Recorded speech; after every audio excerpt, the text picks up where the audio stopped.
Welcome दोस्तों, आप सभी का स्वागत है प्रोफेसर जीके चैनल पर। दोस्तों मैं आज आपके लिए लेकर आए एसएससी CSSL के प्रोफेसर जीके क्वेश्चन और एक क्वेश्चन का पूरा हम डिटेल्स जानकारी में दूंगा और ऐसे ही डिटेल्स जानकारी लेकर हम पढ़ेंगे तो ही आपका सिलेक्शन होगा। और चैनल के साथ जुड़ जाइए, देरी मत करिए, इसमें आपकी ही हेल्प होगी क्योंकि मैं कैसे क्वेश्चन दूंगा आपको अभी पता चल जाएगा।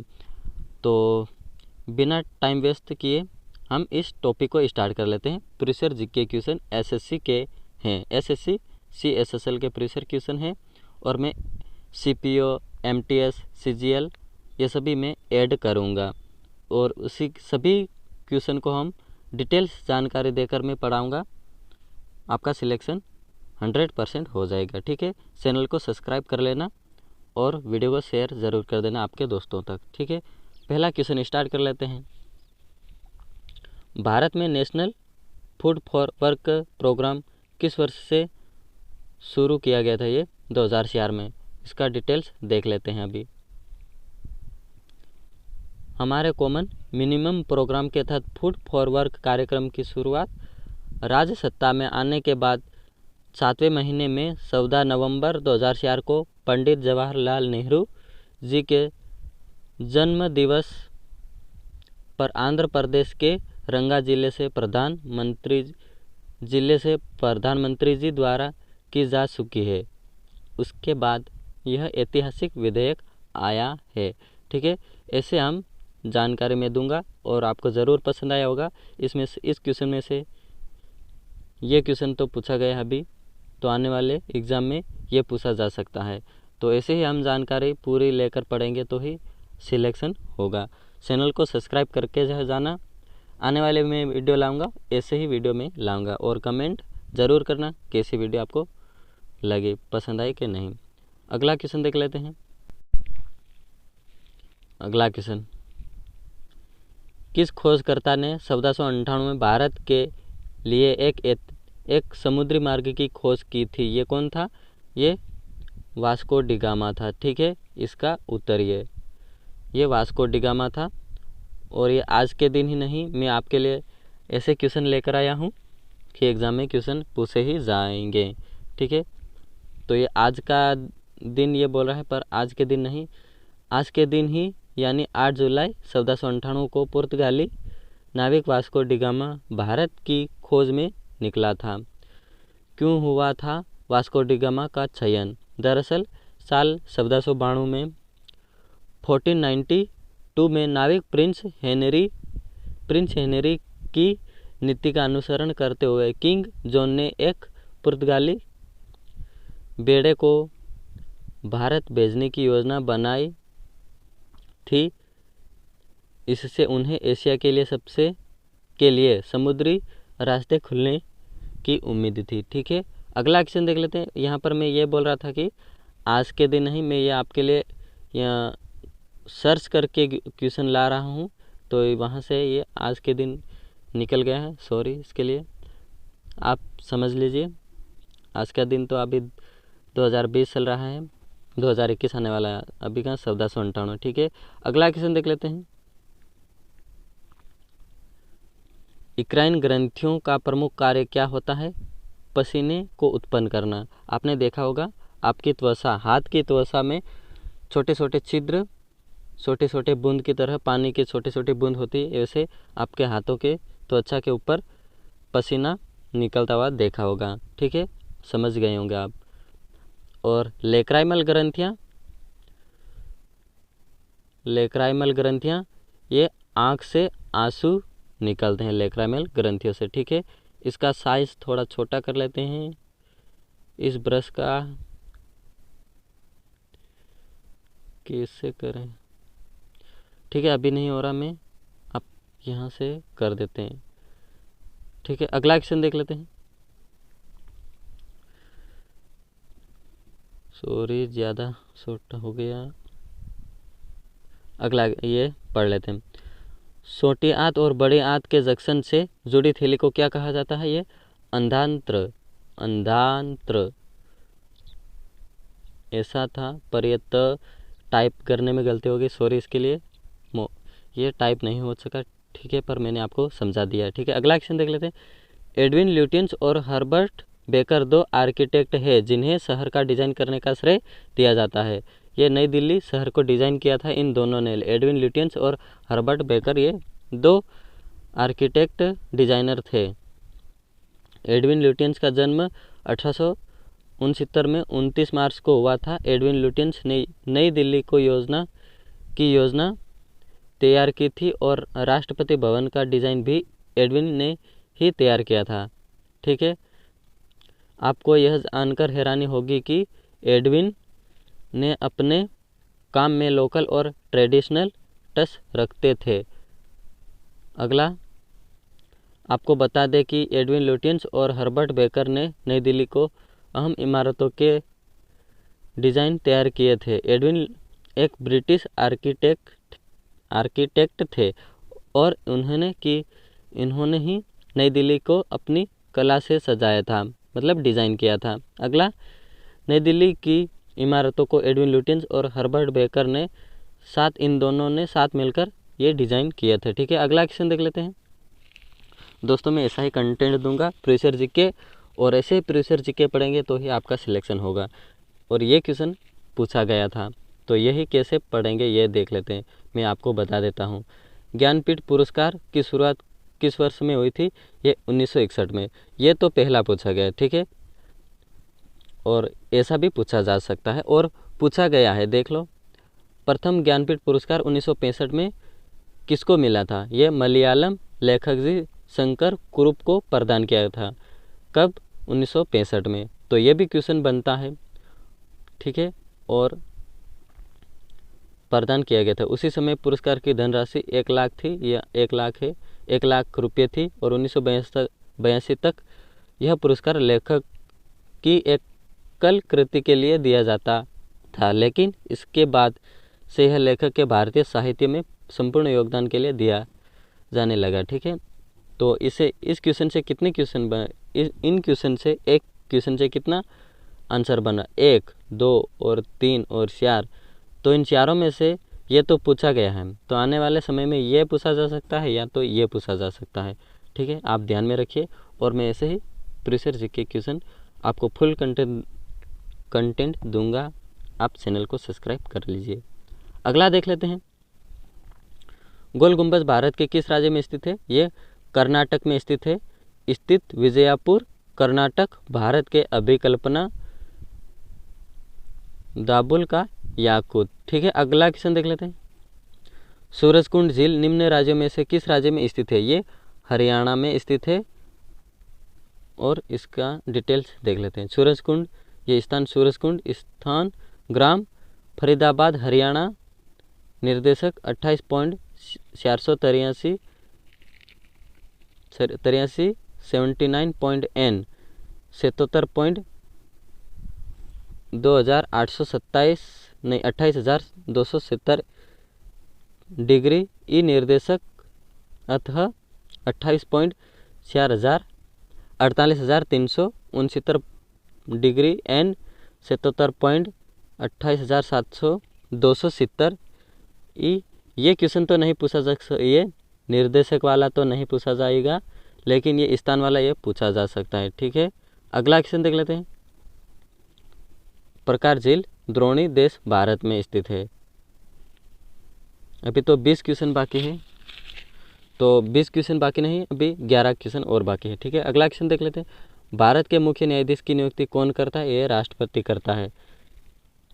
सर्वोच्च न्यायालय के न्यायाधीशों की नियुक्ति राष्ट्रपति द्वारा की जाती है। यदि राष्ट्रपति आवश्यक समझता है तो मुख्य न्यायाधीश की नियुक्ति के लिए सर्वोच्च न्यायालय एवं उच्च न्यायालय की न्यायाधीशों की सलाह ली जाती है। ठीक है, अगला क्वेश्चन देख लेते हैं। मोहम्मद गौरी और पृथ्वीराज चौहान के बीच कौन सी लड़ाई हुई थी?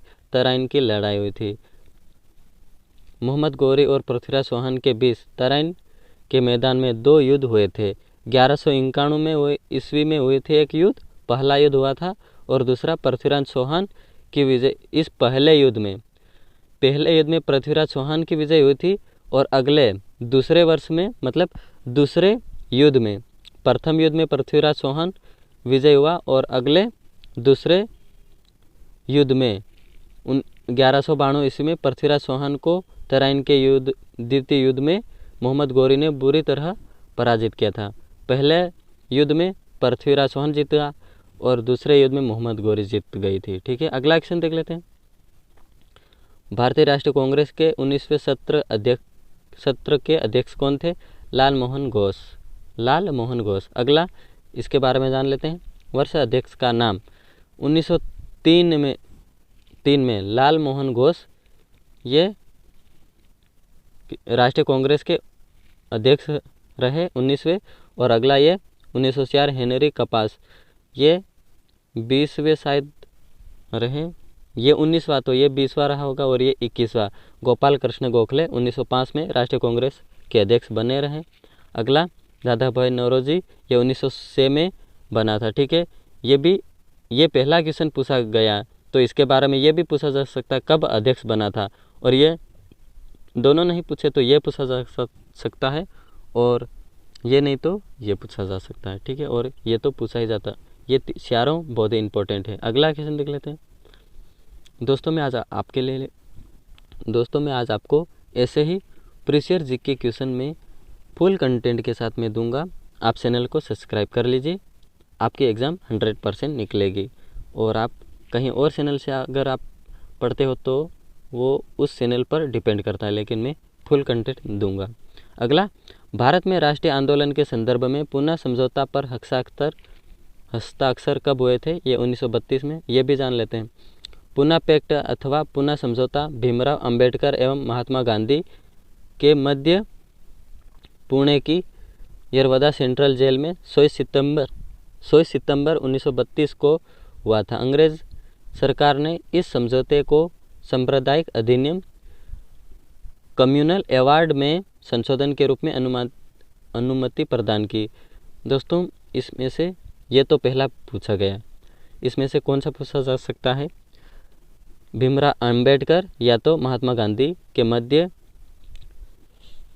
समझौता हुआ था, कौन सा? वो पुनः पैक्ट हुआ था। ठीक है, ऐसा पूछा जा सकता है, आप समझ गए होंगे। ठीक है, अगला क्वेश्चन देख लेते हैं। ये क्वेश्चन बहुत ही इंपॉर्टेंट है और बहुत ही इंटरेस्टिंग है और एग्ज़ाम में पूछे ही जाएंगे। मेरे साथ जुड़ जाइए, मैं आपके एग्ज़ाम निकलवा दूंगा। जीके क्वेश्चन में कोई कमी नहीं रहेगी। अगला क्वेश्चन देख लेते हैं। नेशनल डायमंड इंस्टीट्यूट में स्थित है, ये सूरत में स्थित है। अगला क्वेश्चन देख लेते हैं। राष्ट्रपति द्वारा कितनी बार देश में राष्ट्रपति आपातकाल की घोषणा की गई है? ये 3 बार की गई है। 25 जून 1975 से 21 मार्च 1977 तक का 21 महीने की अवधि में भारत में आपातकाल घोषित किया था। तत्कालीन राष्ट्रपति फरुखुद्दीन अली अहमद ने तत्कालीन भारतीय प्रधानमंत्री इंदिरा गांधी के कहने पर भारतीय संविधान की धारा 352 के अधीन आपातकाल की घोषणा कर दी। स्वतंत्रता भारत के इतिहास में यह सबसे विवादास्पद और अलोकतांत्रिक काल था। ठीक है, इसमें से कौन कौन से क्वेश्चन इंपॉर्टेंट है? पहला ये यहाँ तक, और प्रधानमंत्री इंदिरा गांधी ये, और फिर इसके बाद ये वाला। ठीक है, इतनी क्वेश्चन इंपॉर्टेंट है। इसमें से एक क्वेश्चन किसी भी शिफ्ट में पूछा जा सकता है। ठीक है, अगला क्वेश्चन देख लेते हैं। ब्रिटिश ईस्ट इंडिया कंपनी ने भारत में निम्न में से कौन सा पहला किला बनवाया था? ये कौन सा किला था? ब्रिटिश ईस्ट इंडिया कंपनी ने बनवाया था वो फोर्ट सेंट जॉर्ज। और यह कहाँ बनवाया था? चेन्नई का एक महत्वपूर्ण आकर्षण सेंट जॉर्ज फोर्ट। इससे 1680 में ईस्ट इंडिया कंपनी के फ्रांसीसी डे ने बनवाया था। यह किला ईस्ट इंडिया कंपनी का व्यापारिक केंद्र था। 150 वर्षों तक यह युद्धों और षड्यंत्रों का केंद्र बना रहा था। इससे सन 1680 में ईस्ट इंडिया कंपनी के फ्रांसीसी डे ने बनवाया था यह किला ईस्ट इंडिया कंपनी। यहाँ पर दोबारा रिपीट हो गया, कोई बात नहीं, यहाँ पर रिपीट तो दोबारा हुआ है लेकिन कंटेंट नया आया है। इस किले में पुरानी सैनिक छावनी, अधिकारियों के मकान, सेंट मेरी गिरजाघर एवं रॉबर्ट क्लाइव का घर है। ठीक है, अगला क्वेश्चन देख लेते हैं। 4 क्वेश्चन और बच गए हैं। अगला क्वेश्चन, ये भी प्रीवियस क्वेश्चन है और ये SSC CPO में पूछा गया था। मैं सीरियल वाइज ला रहा हूँ अभी। SSC CPO, MTS, CGL, CSSL, MTS जितने भी एग्ज़ाम हुए हैं SSC के पूरे में प्रीवियस ईयर क्वेश्चन में ला रहा हूँ और फुल कंटेंट के साथ। आप सोच सकते हैं इतने क्वेश्चन पढ़ने के बावजूद आपके एग्ज़ाम में कोई क्वेश्चन छूट सकता है क्या? ठीक है, तो ये क्वेश्चन पढ़ लेते हैं। लॉन्ग वॉक टू आएगा या टो नहीं, टू फ्रीडम किसकी आत्मकथा? ये उत्तर नेल्सन मंडेला की है। Long walk to freedom is an autobiography write by South African president Nelson Mandela. ठीक है, अगला क्वेश्चन देख लेते हैं।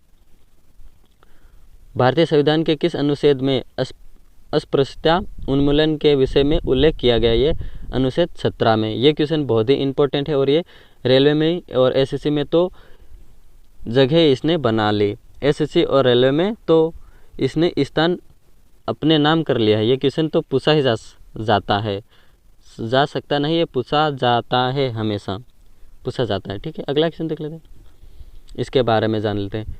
संविधान की प्रस्तावना में प्रतिष्ठा व अवसर की समता तथा अनुच्छेद 14 में विधि के समक्ष समता, अनुच्छेद 15 में धर्म, मूल, वंश, जाति, लिंग या जन्म स्थान के आधार पर विभेद का प्रतिषेध एवं अनुच्छेद 17 में अस्पृश्यता के अंत की घोषणा की गई थी। अगला क्वेश्चन देख लेते हैं। बैंक ऑफ बड़ौदा का मुख्यालय कहाँ स्थित है? ये वडोदरा में है। इसके बारे में जान लेते हैं।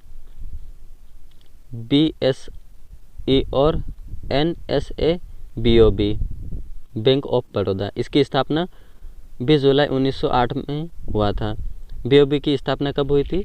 20 जुलाई 1908 में। ये क्वेश्चन भी पूछा जा सकता है। अगर मुख्यालय पूछा गया है, हेडक्वार्टर, तो स्थापना भी पूछा जा सकता है।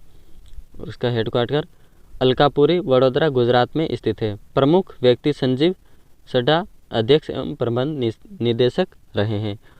उत्पादन, लोन, क्रेडिट कार्ड, बचत, निवेश, वाहन इत्यादि के लिए यहाँ पर लोन दिया जाता है। अगला क्वेश्चन देख लेते हैं। आप समझ गए होंगे प्रीवियस जीके क्वेश्चन कितना इंपॉर्टेंट है और मैं कंटेंट कैसा दे रहा हूँ ये भी आपको पता चल गया होगा। अगला क्वेश्चन, निम्नलिखित राज्यों में से भारत के किस राज्य में मानस राष्ट्रीय उद्यान स्थित है? ये असम राज्य में स्थित है। मानस राष्ट्रीय उद्यान या मानस वन्यजीव अभयारण्य असम भारत में स्थित एक राष्ट्रीय उद्यान है। असम में स्थित है, भारत के राज्य असम में स्थित है। अगला, यह अभयारण्य यूनेस्को द्वारा घोषित एक प्राकृतिक विश्व धरोहर स्थल बाघ के आरक्षित परियोजना के हाथियों के आरक्षित क्षेत्र एक आरक्षित जीवमंडल है। हिमालय की तलहटी में स्थित यह अभयारण्य भूटान के रॉयल मानस नेशनल पार्क की निकट है। दोस्तों यहाँ पर कौन सा क्वेश्चन बहुत इंपॉर्टेंट है? विश्व धरोहर स्थल में शामिल है कौन सा? असम का मानस राष्ट्रीय उद्यान ये स्थित है। ये क्वेश्चन बहुत ही इंपॉर्टेंट है, आने वाले एग्जाम में पूछा जाएगा और ये प्रीवियस ईयर क्वेश्चन में पूछा गया था। लास्ट क्वेश्चन है, इनको भी देख लेते हैं। प्रीवियस ईयर जीके क्वेश्चन बहुत ही इंपॉर्टेंट है हमें पढ़ना। ठीक है, ये क्वेश्चन पढ़ लेते हैं। प्रथम लोकसभा का गठन कब हुआ था? ये 1952 में हुआ था। इसके बारे में जान लेते हैं। प्रथम लोकसभा 1952, पहले आम चुनाव होने के बाद देश की अपनी पहली लोकसभा मिली। भारतीय राष्ट्रीय कांग्रेस 364 सीटों के साथ जीत हासिल करके सत्ता में पहुंची। इसके साथ ही जवाहरलाल नेहरू भारत के पहले प्रधानमंत्री बने थे। ठीक है दोस्तों, इतने ही क्वेश्चन थे और प्रीवियस ईयर जीके क्वेश्चन मैं ऐसे ही लाता रहूँगा। आपको अगर जो भी इस वीडियो को देखेगा, अगर आपको अच्छा लगे तो चैनल को सब्सक्राइब करके ही जाना, क्योंकि आपकी ही ये हेल्प होगी। और ऐसे ही आप डिटेल्स जानकारी लेकर आप पढ़ोगे तो ही आपका सिलेक्शन होगा। किसी भी का इंटरव्यू आप जान सकते हो, कैसे क्वेश्चन हम पढ़ेंगे तो ही हमारा सिलेक्शन होगा। तो आप जान सकते हो कि डिटेल्स जानकारी पढ़ोगे तो ही आपका सिलेक्शन होगा। और मैं डिटेल्स जानकारी दे रहा हूँ और बिल्कुल प्रीवियस ईयर क्वेश्चन है। ये प्रीवियस ईयर क्वेश्चन SSC का प्रीवियस ईयर क्वेश्चन है ये, और फुल कंटेंट के साथ मैं दे रहा हूँ। और कमेंट करिए, चैनल को सब्सक्राइब करिए और वीडियो को शेयर अधिक से अधिक आपके दोस्तों तक कर दीजिए। ठीक है, आज के लिए इतना ही। Thank you so much. अगली वीडियो में मिलते हैं।